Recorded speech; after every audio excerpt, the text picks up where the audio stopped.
this roundtable. And most especially, I just want to thank the great team here at GE Healthcare and the great union machinists who've really been delivering for the American people. We are one team. We've confronted the coronavirus epidemic across this country as one nation working together. But here in Madison, Wisconsin, here at GE Healthcare, you all have played a leading role in ensuring that our incredible healthcare providers have the resources and the equipment that they need to save lives. And President Trump wanted me to be here today, first and foremost, just to say thank you. Thank you for the 24/7 efforts. As I've walked through the plant, I just, frankly, I've felt more than a little emotion looking at a lot of the members of the team here, and it's a privilege for me to be able to be here just to say thank you for what you all are doing. I'm pleased to be joined by the Secretary of Health and Human Services, who's been doing a great job from the very outset of this epidemic, and Mark, your plant general manager, your plant manager, Theo Williams, who is also a Marine Corps veteran. Thank you for your service. I'll tell my son, the Marine, that I was with one of his own today. I also want to thank Josh Castillo, who I'm proud to learn was from Lafayette, Indiana, now here in Madison, Wisconsin, making a difference for this company and a difference for the nation. And Sheila Jordan, thank you so much. Thank you for not only your leadership, but I really want to thank not only GE Healthcare, but I want to thank the Machinists Union Local 1406. I mean, this was an extraordinary effort by a great American company and a great American union to say we're going to clear out any of the barriers and we're going to work the problem. And I hope you will convey to everybody in the Machinists Union Local how grateful we are and how inspired we are. I know there was a one-year contract extension, and it's really made it possible for us just to focus on getting the job done here. And so really great work. I spoke to Governor Tony Evers earlier this morning, and the governor reflected the same pride that all of us feel about the GE Healthcare and all the union machinists who are here. We stand here today.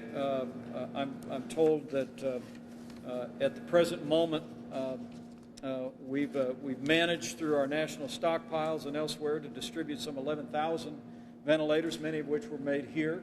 And through GE Healthcare across the nation, we have more than 9,000 in the stockpile. And the governor was able to confirm to me today that while there are more than 300 Wisconsinites who are on ventilators today, that there are some 1,400 ventilators available in the state. That's a testament it's a testament to our healthcare workers and the care that they've been giving in this state and around the country. It's a testament to the American people who have embraced the social distancing and the mitigation efforts that have slowed the spread to preserve capacity in our healthcare system, Mr. Secretary.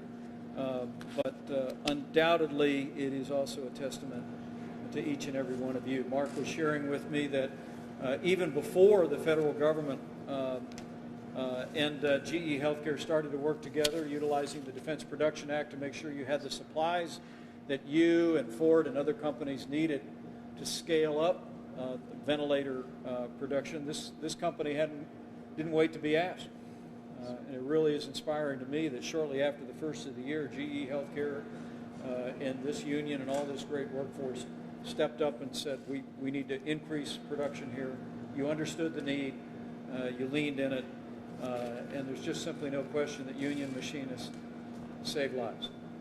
And we're truly grateful to you. I'm looking forward to hearing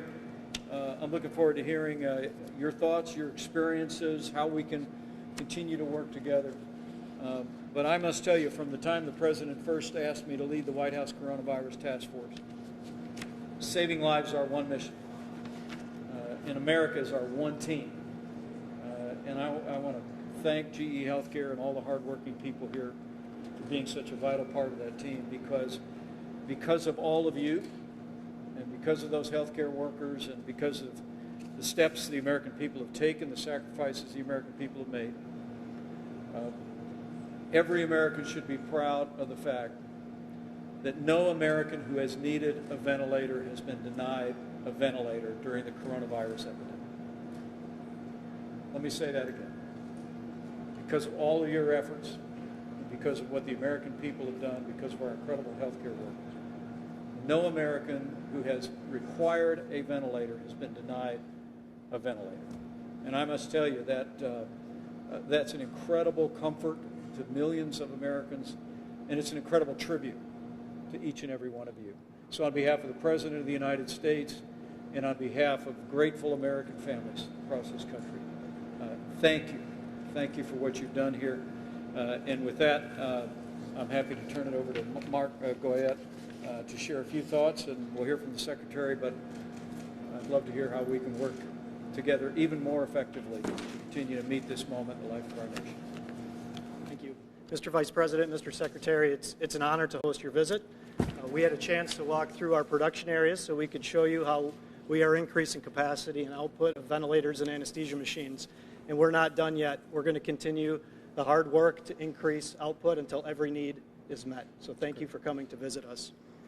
I'm proud to represent the hardworking men and women at this site, and we have 4 of those around the table here today that represent that group, and you did a very nice job introducing them. So what I would like to do is offer them a chance to share some of their thoughts and experiences as we've ramped up production. So I'd like to start with Theo. Again, Theo, you're a United States Marine veteran, and thank you again for your service. Semper Fi. Hoorah. Hoorah. I'd like you to share some of your experiences from your military background and Sure. how that's been useful for you as you lead the plant here. Okay, so walking into this situation, it was it was unprecedented, right? And I can look back to my history in the military, and the thing that it's the parallel that I see is, and you mentioned it a couple of times, it's all about the mission, right? So mission is saving lives, and we're a big part of saving those lives, and very similar to the military, where you have a whole lot of different people coming from a lot of different areas, coming together to accomplish that mission. I'm very proud of the plant. Had a whole lot of different individuals, really from across GE Healthcare. So as far as Indiana, I mean, there's some people that came from Colorado to help and build ventilators. So the call went out, and the team was like, "Yep, hey, we'll come, we'll support you. We all have to accomplish this mission together," and we really saw that support. You mentioned before the union. I mean, they've been all on board with helping us all accomplish the mission, and the mission is saving lives through the ventilator production that we have going on here. Thank you, Theo. It's awesome. And, one of the statistics is so inspiring. President Trump actually told the nation that working with great companies like this one, that we would have 100,000 more ventilators in 100 days. And because of what all of you are doing, thanks to GE Healthcare and Ford and other companies, Mr. Secretary, we're actually going to have 110,000 new ventilators in 100 days. I mean, that's the level of production, that's the level of commitment you've reflected here. And it is a mission. And thank you. Thank you for moving out and delivering. Great job. Thank you, sir. Thank you, Theo. I think it's a good transition. Let's talk to Josh Castillo. Josh is from GE Aviation. We've mentioned it's a full company effort here. And Josh, just a couple weeks ago, you were building aircraft engines, and now here you are in Madison, Wisconsin, building life-saving medical equipment. Can you talk about some of the similarities, some of the differences? Yeah, so definitely as far as similarities go, I would have to chalk it up really to kind of the federal regulations and things of that nature. So it's a very regulated industry, both over there and over here, and you always want to create a quality product over anything as well. So that's something that I've noticed has transitioned over here. Now, big difference is I'm used to working on things that, I can climb inside of, or, they're 6 feet, 10 feet tall, and now I'm over here sticking my hands in small little crevices and feeding plumbing through certain tight areas. So definitely the size of the nature of the beast, if you will. is the biggest difference, I'd have to say, in that one.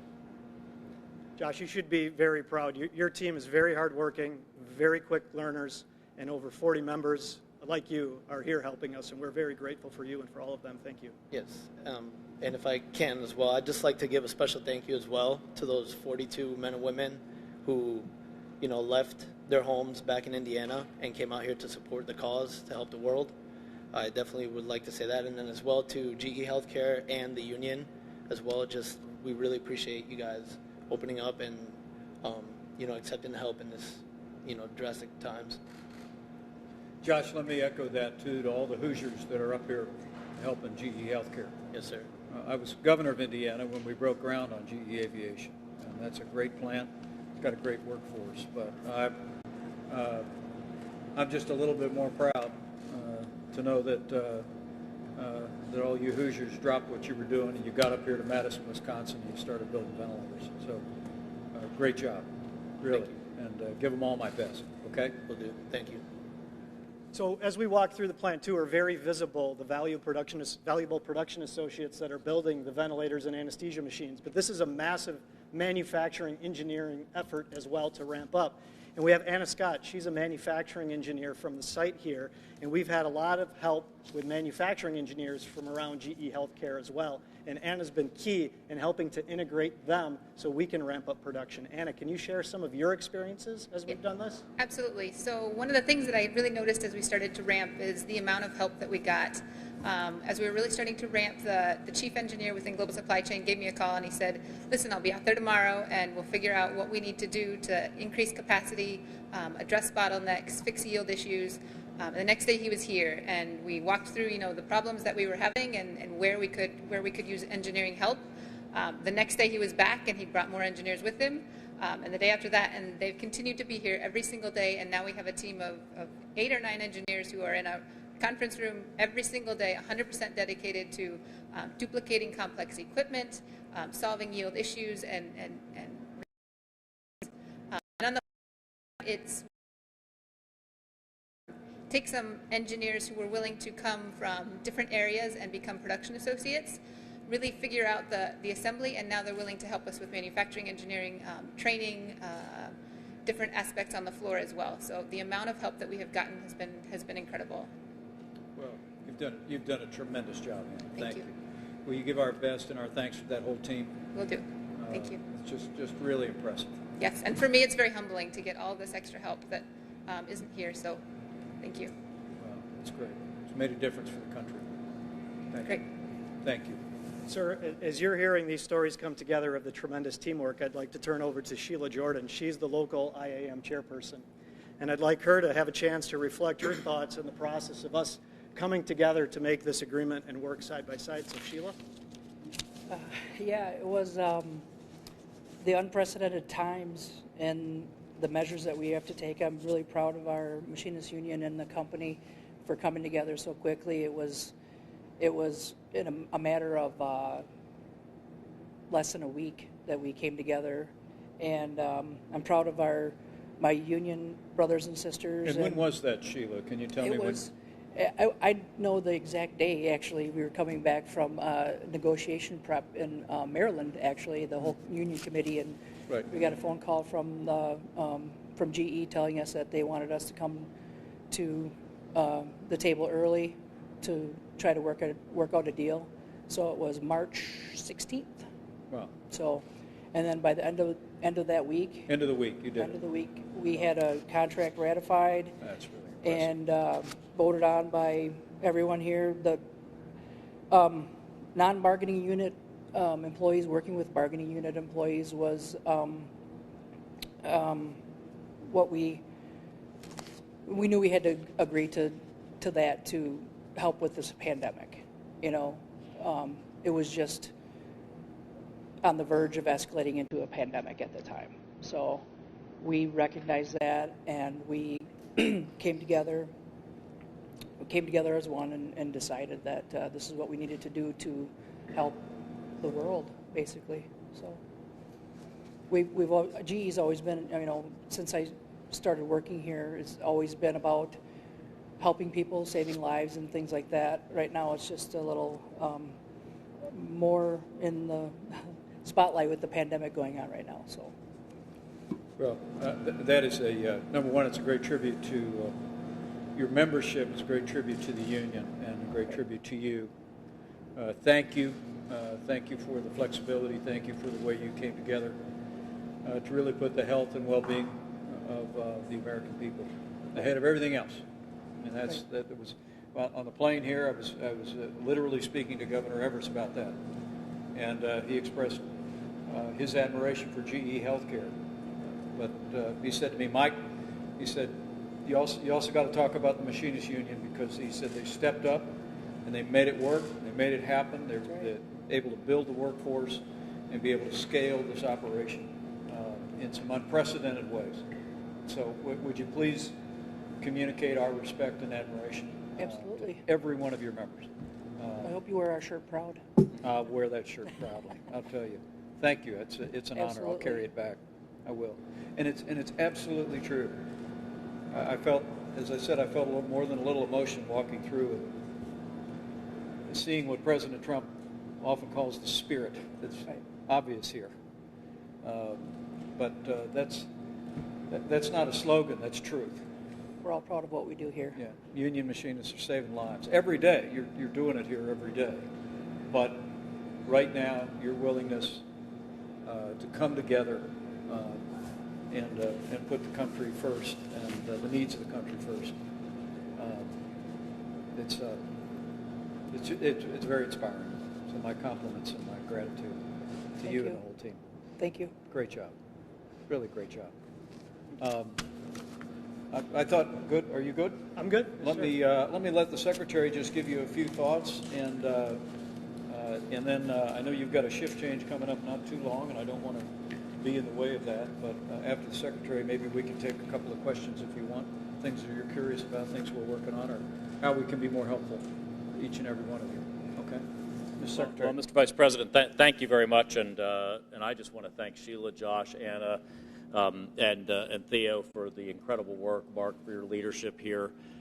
Thank you for the sacrifices your families are making. Thanks to all your team members for working 24 hours a day, 7 days a week to deliver something that's really, really remarkable. You know, the Vice President mentioned that the President committed at the end of March that 100 days we would deliver 100,000 new ventilators into the system here in the United States. And as the Vice President said, we're going to have more than 110,000 of them by that time. But I want to tell you a story. Mark, how many ventilators in a normal year? Because of all of them. Yep. In a normal year, how many ventilators would be sold into the United States across all manufacturers in a year? From GE? No, just all companies. Like all companies? Yeah. I don't have the numbers for all companies. I think less than 10,000 probably? Probably. 110,000 within 100 days. You know, I had these calls. I had the calls with the makers of ventilators from all around the world. And that's what we were hearing. We were hearing, oh, can't be done. Going to be, maybe 10,000. We'll have to share them around the world. And President Trump said that's not acceptable. It's not acceptable because I'm not going to let patients have to die because a choice has to be made of who gets a ventilator or not, as the Vice President said. And he challenged the Vice President, challenged all of us to work with this incredible private sector, our unions, our great American companies, our supply chain, to make that happen. And just GE alone is going to deliver 50,000 ventilators by July 13th. I mean, 50,000. 3 months ago, people would have said that was absolutely impossible. And then the other thing that happened was the Vice President convened this cross-industry private sector group after he took over, and he learned from the anesthesia practitioners that we could take these anesthesia ventilators and convert them over for regular ventilator use also relatively simply. And we got the FDA to give permission for that. And that was a game changer, creating incredible capacity immediately that really hadn't been thought of before. So this is it's just an incredible military-like harnessing of the entire commercial governmental power of the United States to do this and save lives. And just know, as the Vice President said, as the union has said, union machinists saves lives, GE Healthcare saved lives, and the people of Madison are saving lives. So just thank you so much for everything you're doing. It's just, I got to tell you, I've been on this journey since January. I really couldn't believe that I'd be sitting here seeing this production capacity here. It's really incredible. It really Thank is. It really is. Any questions, any advice for us that you can give us, any recommendations how we could be more helpful to you or others that are making sure that our healthcare workers and families have what they need? Sheila? Just keep getting us our parts so we can keep doing our jobs. That's what we need. We need our parts to build our machines, and as long as we have those, I've seen countless days of 12-hour shifts, weekend shifts, Saturdays, Sundays. Everybody here has been doing above and beyond, coming in, giving up their weekends because they know, we have a job to do. We have a world to save. That's great. And Sheila, you should know, it was April 2nd that the President used the authority under the Defense Production Act to create really a partnership with GE Healthcare, with Ford, with a number of other companies to ensure that there is a supply of materials to do just that. We're using the full weight of the federal government to ensure that you have the supplies to be able to continue the assembly that you're scaling and that Ford is scaling. It really is remarkable that the current contract, I think, with GE Healthcare is for 50,000 ventilators by July 13th.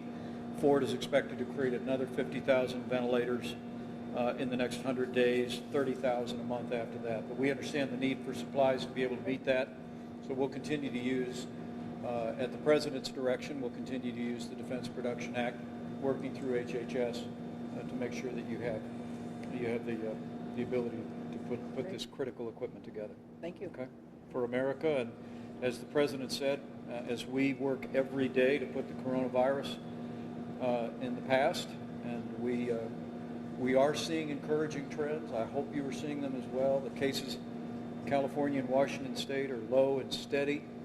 We're seeing very encouraging trends in the greater New York City area, New Orleans, Detroit. I even received a report this morning that there's some encouraging numbers in the Chicago area as well. The American people have embraced the mitigation, as we call it, the social distancing practices, and with our great healthcare workers having the equipment you've provided, we're meeting this moment. We're seeing declining cases, and we may be in a position, as the President said, not only to ensure all the needs that we have as a country, but to be able to help nations around the world with the very same equipment that you so capably create here. So thanks for those good words. Anything else? Any advice or suggestions or questions? Anna, you got what you need? I think so, yes. That's great. Good. Theo? Echo Sheila, parts, and I think we'll be good. We'll be rocking and rolling. Keep them coming. Yeah, absolutely. Keep them coming. Yeah, and we will. We will. That's the mission under the Defense Production Act. Josh, any advice? No, just the same thing as what they've been saying as well. So as long as we have the parts, we can keep our speed up and coming out as fast as we can. Well, let me just again say thank you to Josh and Sheila and Anna and Theo and Mark, your whole senior team here. I want to say thank you to the union machinists as well as GE Healthcare. Have done a great service to the country. You know, when the President asked me to lead the White House Coronavirus Task Force in late February, he told me, I want you to bring a whole of government approach, but it was very clear to me early on that what President Trump meant was a whole of America approach. And harnessing the unmatched capabilities of American businesses and hardworking Americans. We're meeting this moment. And I want you to know you all are a part of that.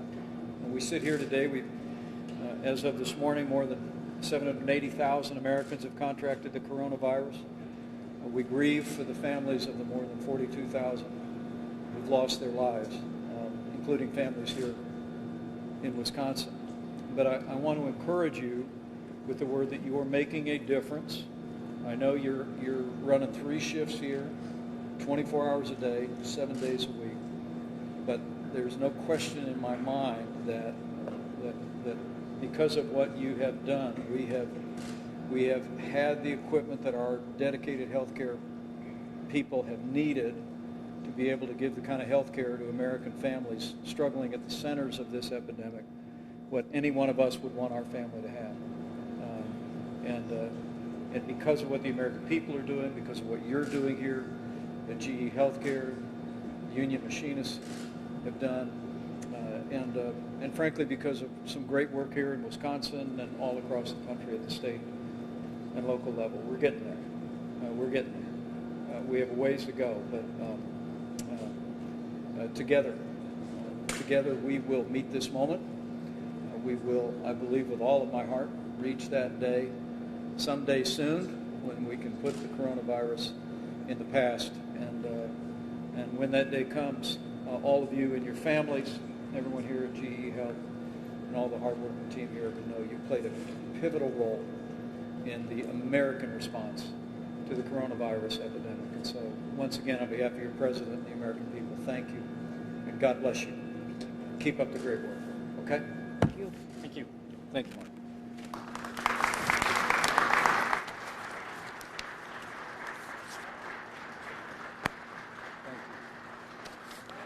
This time you'd like to address Thanks, our Bill. employees. Anna, thank you. I'd love to. I'd love to. Sheila, thank you. Josh. I got to go say goodbye to these people.